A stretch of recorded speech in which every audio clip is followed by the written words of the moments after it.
ใครมันจะไปคิดว่าแค่เป่าผมก็จะทำให้ผมหอมได้ขนาดนี้ไม่ใช่แค่ผมที่หอมนะแต่กลิ่นมันยังหอมฟุ้งไปทั่วทั้งห้องน้ำเลยเจ้าตัวนี้ก็คือ Hair Glory Essence Nasal Set เขาจะมีเอสเซนที่เป็นกลิ่นหอมอ่อนๆแล้วจะบอกว่าเขาไม่ได้มีดีแค่กลิ่นนะ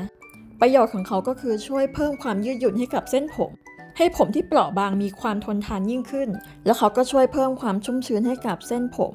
ให้ผมเรียบลื่นไม่พันกันแล้วก็ทำให้ผมดูมีความเงางามขึ้นด้วยนะหัวเอสเซนต์ตัวนี้เราจะใช้คู่กับ Dreamy Hair Glory Pro ตัวไดร์เป่าผมตัวนี้จะเป็นไดร์เป่าผมความเร็วสูงเขาจะปล่อยประจุไอออนลบกว่า300ล้านตัวเวลาเราเป่าผมจะทำให้ผมแห้งไวและผมก็ไม่เสียด้วยนะจะบอกว่าเป็นไดร์เป่าผมลูกรักของเราในตอนนี้เลยนะ